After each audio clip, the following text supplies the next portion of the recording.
അപ്പോൾ ഞാൻ ഇങ്ങനെ തെറി പറയാനുള്ള കാരണം എന്താ വെച്ച് കഴിഞ്ഞാൽ, നമുക്ക് ഇപ്പോൾ യൂട്യൂബിൻ്റെ പോളിസി 2025 നമുക്ക് ആരെ വേണമെങ്കിലും തെറി പറഞ്ഞുകൊണ്ട് നമുക്ക് വീഡിയോ ചെയ്യാം എന്നുള്ളൊരു പോളിസി വന്നിട്ടുണ്ട്. അത് വീഡിയോ മുഴുവനും തെറിയാകരുത്, നമുക്ക് ആവശ്യമുള്ളപ്പോൾ മാത്രം തെറി ഉപയോഗിച്ചുകൊണ്ട് പറയാം. കാരണം എന്താ വെച്ച് കഴിഞ്ഞാൽ, ഇപ്പോൾ സോഷ്യൽ മീഡിയ പ്ലാറ്റ്ഫോമിൽ കൂടുതലും ബാഡ് കമൻറ്റ്, തെറി കമൻറ്റുകൾ വരുന്നത് ആ ബസ് നിർത്തുന്ന സ്ഥലത്തോ ഇല്ലെങ്കിൽ അവരുടേതായ കൂട്ടായ്മയിലുള്ള ഒരാളോ ഇനി പുറത്തുള്ള ഒരാളോ എന്തെങ്കിലും അസുഖം ബാധിച്ചു കഴിഞ്ഞാൽ ഇല്ല തോന്നുന്നു. അപ്പോൾ നമ്മൾ ബസ്സിൽ കയറി കഴിഞ്ഞ് പൈസയും കൊടുത്ത് നമ്മൾ സീറ്റിലിരിക്കണു, നമ്മൾ മൊബൈൽ ഫോണിലും കളിച്ചുകൊണ്ടിരിക്കണു. ഡ്രൈവർ എന്ത് ചെയ്യണു, ഡ്രൈവർ എങ്ങനെയൊക്കെ നോക്കുന്നുണ്ട്, ഡ്രൈവർ ഏതൊക്കെ രീതിയിൽ പിന്നെ വാഹനത്തെ സഞ്ചാരം സ്വാതന്ത്ര്യം തടഞ്ഞിട്ട് നിങ്ങൾക്കൊരു മണ്ണാങ്കട്ടയും കിട്ടില്ല.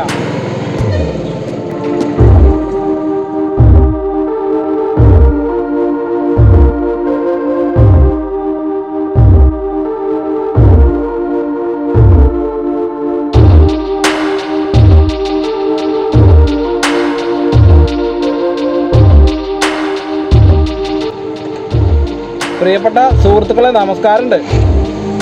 അപ്പോളേ നമ്മളിന്ന് പറയാൻ പോണ വിഷയം എന്താ വെച്ച് കഴിഞ്ഞാൽ, പ്രൈവറ്റ് ബസ്സുകാരെ അവസ്ഥകൾ പറഞ്ഞു കഴിഞ്ഞാൽ ഇപ്പം നമ്മൾ സമൂഹ മാധ്യമങ്ങളിലൊക്കെ ഭയങ്കരമായിട്ട് മോശമായിട്ട് പിന്നെ പ്രൈവറ്റ് ബസ്സുകാരെ കുറിച്ചിട്ട് പറഞ്ഞുകൊണ്ടേ ഇരിക്കുകയാണ്.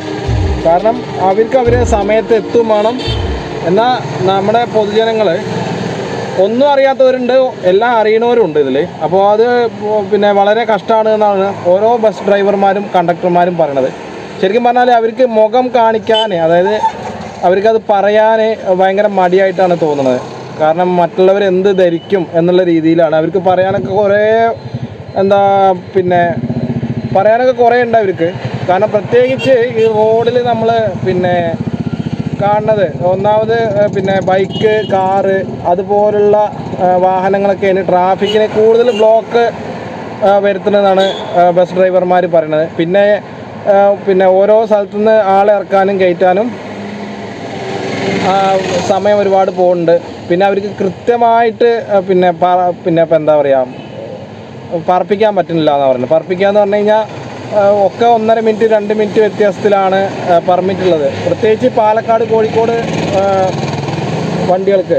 അതേപോലെ തന്നെ ഈ പെരിന്തൽമണ്ണ മഞ്ചേരി കോഴിക്കോട് ആ ഭാഗത്തുകൂടെയൊക്കെ പോകുന്നവർക്ക് 1.5 മിനിറ്റ് പെർമിറ്റാണ്. അപ്പോൾ അത് വേറൊരു പ്രശ്നം കൂടി ഉണ്ട് ഇതിൽ. KSRTC ബസ്സുകളാണ് ഈ KSRTC ബസ്സുകളാണ് കൂടുതലും ഉള്ളത്. അപ്പോൾ ഇവർക്ക് ഓരോ സ്റ്റേജിൽ നിന്നും ഇല്ല ഓരോ സ്റ്റോപ്പിൽ നിന്നും ആൾക്കാരെ കിട്ടുന്നില്ല. കാരണം ഒരു കണ്ടക്ടർ പറയണ്ടായില്ല, കളക്ഷൻ ആയാലേ ഞങ്ങൾക്ക് ശമ്പളം ഉള്ളൂ എന്ന്. അതേപോലെ അവർക്ക് ആൾക്കാർ കയറി പൈസ കിട്ടിയാൽ അവർക്ക് വൈകുന്നേരത്ത് ഡീസൽ അടിക്കാനും അവരെ കുടുംബ ചെലവിനൊക്കെ കിട്ടുള്ളൂ. അപ്പോൾ അത് ശരിക്കും പറഞ്ഞാൽ ഇല്ല എന്നാണ് പറഞ്ഞത്. കാരണം ഈ സർക്കാർ വാഹനങ്ങൾ തന്നെയാണ് എന്താ പറയുക, കഞ്ഞൂടി മുട്ടിക്കണമെന്നാണ് പറയുന്നത്. പിന്നെ എല്ലാവരും പറയും 2 അറ്റം കൂട്ടി മുട്ടിക്കാനാണ് എന്ന്. അത് കുറേ തന്തല്ലാത്ത ആൾക്കാരും പറയുന്നുണ്ടെന്ന് പറയാം. കാരണം ഇതൊന്നും അറിയാത്ത കുറേ ആൾക്കാരുണ്ട് ഈ ബസ്സിൻ്റെ കാര്യങ്ങൾ, അല്ലെങ്കിൽ ബസ് ഏത് രീതിയിലാണ് പോണത്. അപ്പോൾ ഞാൻ ഇന്നലെ ഫേസ്ബുക്കിലൊരു വീഡിയോ ഇട്ടിട്ടുണ്ടായിരുന്നു. അപ്പോൾ അതിൽ കുറച്ച് കമൻറ്റുകൾ വന്നിട്ടുണ്ട്. എങ്ങനെയാണെന്ന് വെച്ച് കഴിഞ്ഞാൽ, ഇവർക്ക് വായിൽ തോന്നിയത് എന്തും പറയാം. ചിലപ്പോൾ വല്ല MDMA അല്ല വേറെ വല്ല എന്തെങ്കിലും അടിച്ചിട്ടാവും ഇവർ പറയണ്ട. കാരണം ഇവർക്കത് മനസ്സിലാക്കാനുള്ള കഴിവില്ല. ഇവർക്ക് എന്നല്ല, മൊത്തത്തിൽ നമ്മുടെ കേരളത്തിലുള്ള ആൾക്കാർക്ക് ഉണ്ട്, ഇല്ല എന്നല്ല. എന്നാലും അവർക്ക് പകുതി ആൾക്കാർ മാത്രമേ ഉള്ളൂ ശരിക്കും മനസ്സിലാക്കുന്നുള്ളൂ ഓരോ മനുഷ്യൻ്റെ കഷ്ടപ്പാട് എന്താണെന്നുള്ളത്. കാരണം കൃത്യമായിട്ട് അവർ ആ ബസ് സ്റ്റാൻഡിൽ ഓരോ സ്റ്റാൻഡിലും ഓരോ സ്റ്റേജിലും അവർക്ക് പാസ് ചെയ്യണമെന്ന് ഇവർക്ക് അറിയില്ല തോന്നണം. അപ്പോൾ നമ്മൾ ബസ്സിൽ കയറി കഴിഞ്ഞ് പൈസയും കൊടുത്ത് നമ്മൾ സീറ്റിലിരിക്കണു, നമ്മൾ മൊബൈൽ ഫോണിലും കളിച്ചുകൊണ്ടിരിക്കണു. ഡ്രൈവർ എന്ത് ചെയ്യണു, ഡ്രൈവർ എങ്ങനെയൊക്കെ നോക്കുന്നുണ്ട്, ഡ്രൈവർ ഏതൊക്കെ രീതിയിൽ വാഹനത്തെ നിയന്ത്രിക്കുന്നുണ്ട്, മുന്നിൽ ആരൊക്കെ പോകുന്നുണ്ട്, ഇതൊന്നും നമ്മളെ യാത്രക്കാർക്ക് അറിയേണ്ട ആവശ്യമില്ല. അപ്പോൾ ഇന്ന് എന്നല്ല 2-3 പ്രാവശ്യമായിട്ട് ഇതേപോലെ കാറുകാരും ബൈക്കുകാരും വന്നിട്ട് ഒരു കാര്യമില്ല. ഡ്രൈവിങ്ങിൻ്റെ ലൈസൻസ് കിട്ടാൻ വേണ്ടിയിട്ട് കിട്ടിക്കഴിഞ്ഞാൽ മാത്രമാണ് ഇവർ എന്താ പറയുക തെമ്മാടിത്തരം റോഡിൽ, അത് പ്രൈവറ്റ് ബസ് എടുത്ത് മാത്രം കാണിക്കുന്നത്. പിന്നെ അതിനായിട്ട് കുറേ ആളുകളുണ്ട്.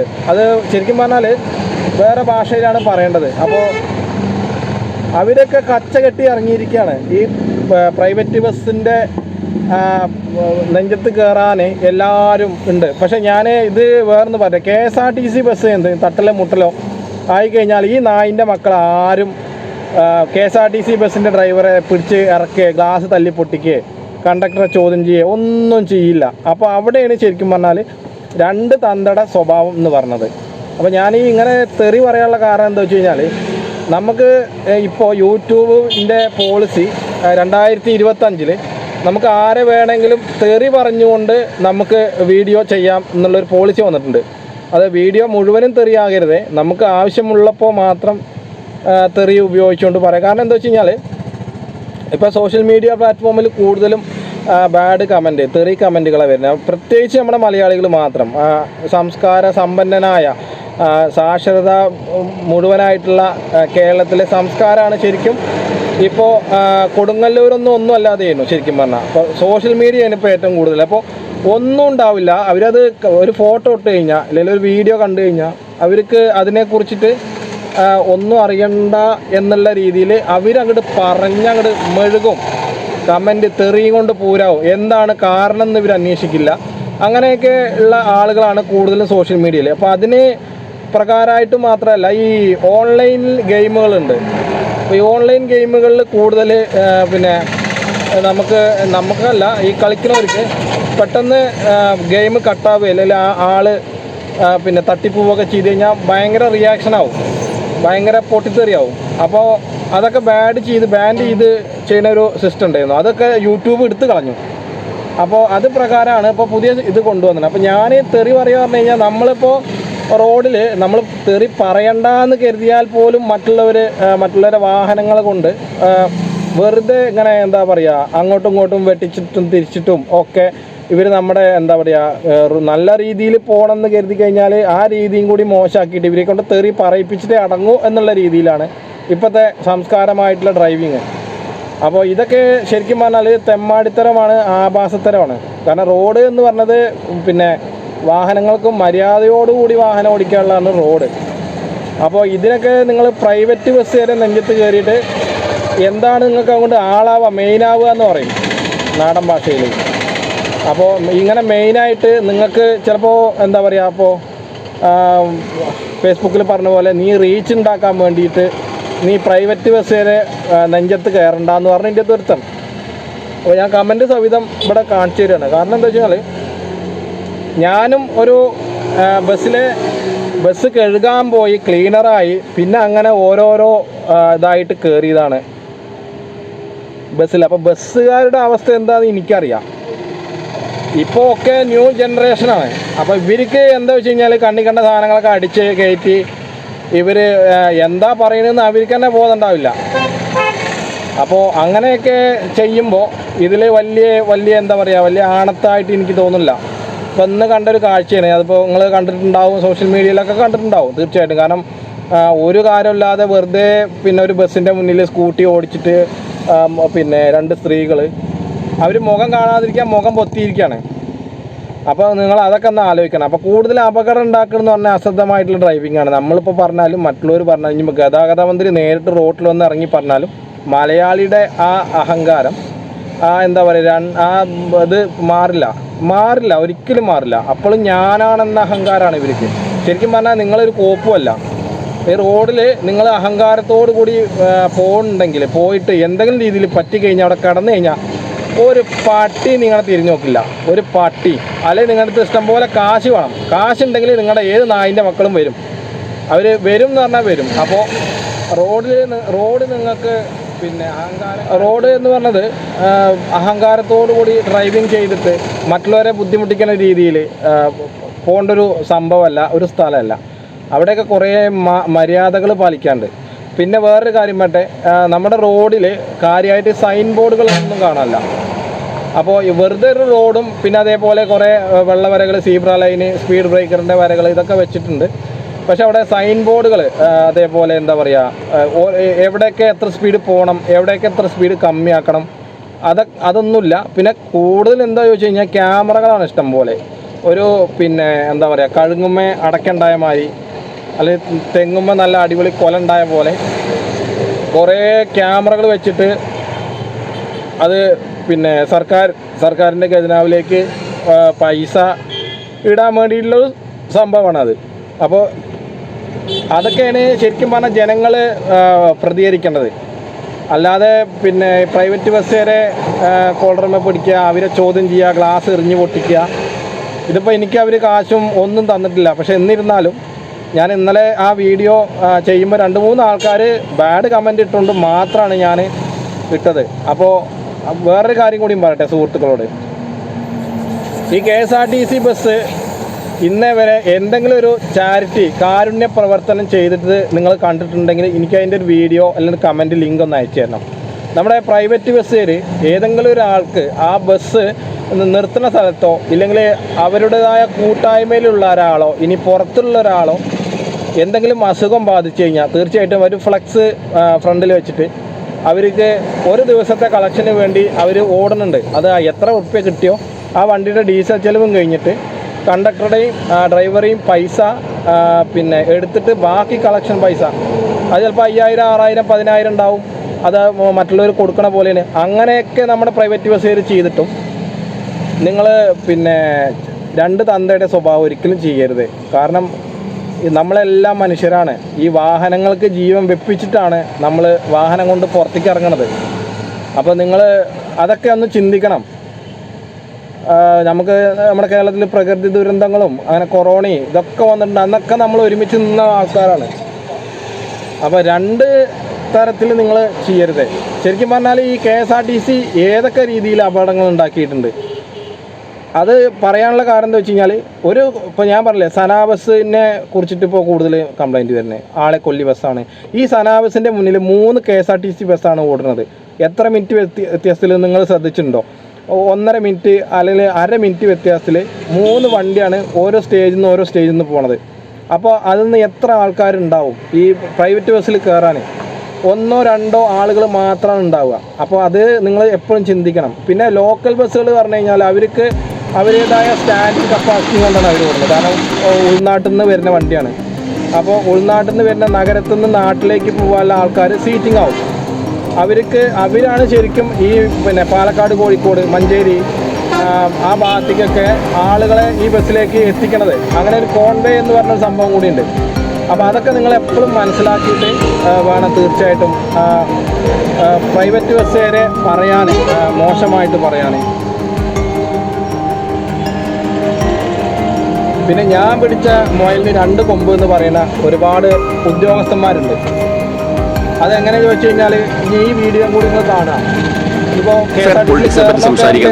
ഞങ്ങൾ KSB വിഷയത്തിൽ ഇടപെടുന്നു. അത് ഒരു മാധ്യമ ശ്രദ്ധ ഇല്ലാഞ്ഞിട്ട് പോലും ഞങ്ങൾ ഏറ്റവും മുമ്പോട്ട് പോകുന്നു. ഞങ്ങൾ അടുത്ത KSRTC നിങ്ങൾ ശ്രദ്ധിച്ചാണ്, കഴിഞ്ഞ ദിവസം തിരുവമ്പാടിയിൽ ഒരു ബസ് മറിഞ്ഞ് 2 പേര് മരിച്ചു. കേരളത്തിലെ ഗതാഗത മന്ത്രി പറഞ്ഞ ഡയലോഗ് ശ്രദ്ധിച്ചില്ല, ഞങ്ങൾക്ക് ഇൻഷുറൻസ് ഇല്ലാന്ന്. മാത്രമല്ല ഇൻഷുറൻസ് എടുക്കുന്നത് ഹൈക്കോടതി പറഞ്ഞു. സത്യത്തിൽ രാജിവെക്കണ്ടേ? മോട്ടോർ വെഹിക്കിൾ ആക്ട് പ്രകാരം ഇൻഷുറൻസ് ഇല്ലാത്തൊരു വണ്ടി പുറത്തിറക്കാൻ പറ്റില്ല.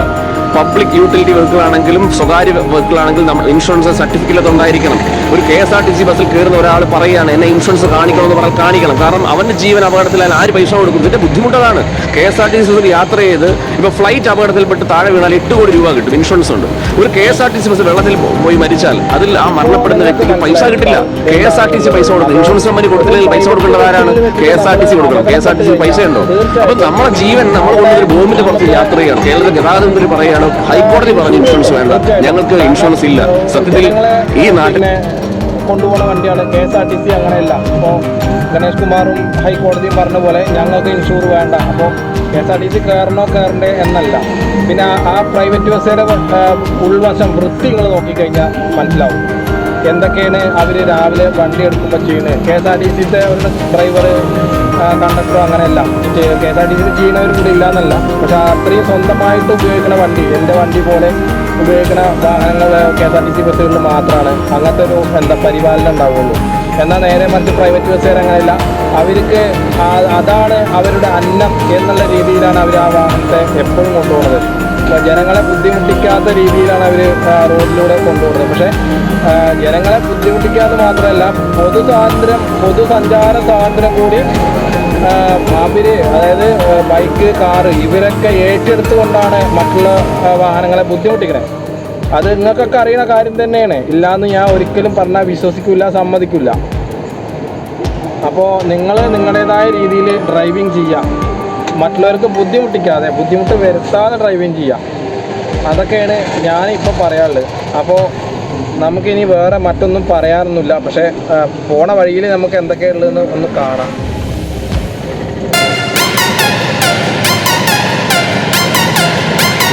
അപ്പോൾ ദയവ് ചെയ്ത് നമ്മൾ ഒരാളെ പഠിപ്പിക്കുകയല്ല, ഉപദേശിക്കുകയല്ല. ഇപ്പോൾ അവനവന് ഇഷ്ടമുള്ള രീതിയിൽ ജീവിക്കാം, എങ്ങനെ വേണമെങ്കിലും നടക്കാം, എന്ത് വേണമെങ്കിലും ചെയ്യാം. പക്ഷേ വേറൊരു കാര്യമുണ്ട്, റോഡിൽ അത് നടക്കില്ല. റോഡിൽ അങ്ങനത്തെ വേണ്ടാത്ത വല്ല പരിപാടികൾ, അതായത് പല പരിപാടികളും റോഡിൽ ഇപ്പോൾ നടക്കുന്നുണ്ട്. റോഡ് സൈഡിൽ നിർത്തിയിട്ട് പല പരിപാടികളും നടക്കുന്നുണ്ട്. അപ്പോൾ അത് ശരിക്കും റോഡ് എന്ന് പറഞ്ഞത് പൊതുജനങ്ങൾക്ക് വേണ്ടി സഞ്ചാര സ്വാതന്ത്ര്യം ചെയ്യുന്ന സംഭവമാണ്. അപ്പോൾ ബാക്കിയുള്ള ഒരുപാട് തെമ്മാടിത്തരങ്ങൾ നമ്മുടെ രാജ്യത്ത്, നമ്മുടെ കേരളത്തിൽ നടക്കുന്നുണ്ട്. ശരിക്കും ജനങ്ങൾ അതൊക്കെയാണ് ഒത്തൊരുമിച്ച് നിൽക്കേണ്ടത്. ഉദാഹരണം പറഞ്ഞു തരേണ്ട ആവശ്യമില്ല. ഒരു ആരോഗ്യ കേരളം, ആരോഗ്യ നമ്പർ 1 ആണ്. കപ്പിത്താന് ഇതിന് ഒരു കപ്പലുണ്ട്, കപ്പിത്താനുണ്ട്. കപ്പൽ ആടില്ല, ഒലയില്ല, ഉഴുത് മറിക്കില്ല എന്നൊക്കെ പറഞ്ഞിട്ടുള്ള ഒരാളുണ്ടായിരുന്നു. ശരിക്കും ജനങ്ങളാണ് ഒറ്റക്കെട്ടായിട്ട് ആരോഗ്യ മേഖലയെ സംരക്ഷിക്കേണ്ടത്. അപ്പോൾ ഇതൊക്കെ ജനങ്ങൾ ശ്രദ്ധിക്കാതെ പോയിട്ട് ഇനി എന്താ പറയുക വെച്ച് കഴിഞ്ഞാൽ ഇപ്പം സ്വന്തമായിട്ടുള്ള വാഹനങ്ങളാണ് കൂടുതലും. കാറ്, ബൈക്ക്, സ്വന്തമായിട്ട് എന്താ പറയുക വിമാനം വരെയുള്ള ആൾക്കാരുണ്ട് നമ്മുടെ കേരളത്തിൽ. അപ്പോൾ അതൊക്കെ ശ്രദ്ധിച്ചിട്ട് അതൊക്കെ നല്ല രീതിയിൽ കൈകാര്യം ചെയ്യണം.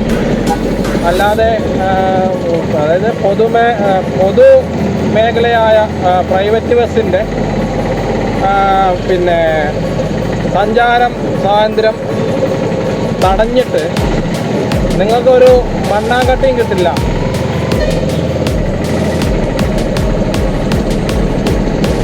ഒരു വാഹനം മറ്റൊരു വാഹനം കൂടി കൂട്ടിയിടിക്കുമ്പോൾ ഒരു വാഹനത്തിൻ്റെ തെറ്റ് കൊണ്ടായിരിക്കാം. പിന്നെ ഞാൻ വേറൊന്ന് പറയട്ടെ, ഈ റോഡിൽ ബൈക്കുകാരും കാറുകാരും ചെയ്യണത് ഇവരെ മാത്രം എടുത്ത് പറയല്ല, അത് അവരങ്ങനത്തെ ഒരു സാഹചര്യം കൊണ്ടുവരുകൊണ്ടാണ് ഞാനാ പറഞ്ഞത്. നമുക്ക് പ്രത്യേകിച്ച് ആർക്കും വ്യക്തിവൈരാഗ്യമൊന്നുമില്ല. ഇങ്ങോട്ട് വന്നാൽ നമ്മൾ അങ്ങോട്ട് വിടില്ല, അത് വേറെ കാര്യം. എന്തായാലും നമ്മൾ ഏകദേശം തീരുമാനമായി എന്ന് പറയാം. അപ്പോൾ ആ തീരുമാനമായ ഒരു കഥ ഉണ്ട്. ആ കഥ ഞാൻ തീർച്ചയായിട്ടും നിങ്ങളെ അറിയിക്കാതെ ഞാൻ എന്തായാലും ഇവിടുന്ന് പോവില്ല. അത് ഞാൻ അന്ന് പറഞ്ഞ പോലെ അറിയിച്ചിട്ട് തന്നെ പോവുള്ളൂ. അപ്പോൾ നമുക്ക് വീണ്ടും നാളെ കാണാം.